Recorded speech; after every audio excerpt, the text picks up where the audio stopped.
যাবা বলে তুমি? হ্যাঁ যাবো। নিমন্ত্রণ আছে?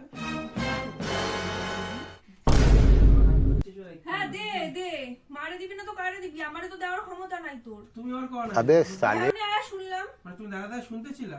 আমি আমার ঘর আমি আয়া যে ঢুকছি দাঁড়াইতেই পারি। তা তুই যে মারে দিতেছ, আমি কালকে মা থাকবে না, তাহলে আমি বাড়িতে যাবো না? তুই কি আমার পোলায় বাড়ি দেবে না? তাহলে আমাকেও 200 টাকা দিয়ে যা।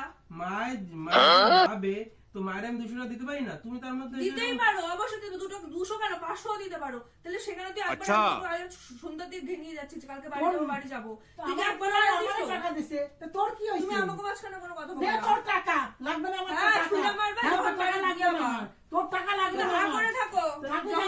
তোমার জন্য লোকের তোমার হ্যাঁ, জন্য লোকের বাড়ি তোমার আমার জন্য মায়েরকে আমি টাকা দিতে পারবো না? দিতে পারো না, আমারও দেবে, তাহলে মারও দেবে। লোকের কাছে তো টাকা তোমার নিয়ে দেবো না? হ্যাঁ, নিয়ে আসো, আমি পাই ধার। যাও, না, হ্যাঁ, পারবো। যেমন পাও তেমন দিতে না, হবে। না, আমার কথা শোনো, আমার কথা শোনো, আমার কথা শোনো। আমি মাকে দেবো, আমার ইচ্ছা মতো দেবো।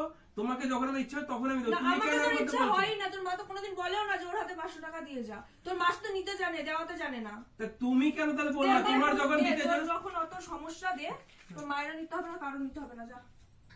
দেখো মাঝখানে বলছে টাকা নিয়ে চলে গেল।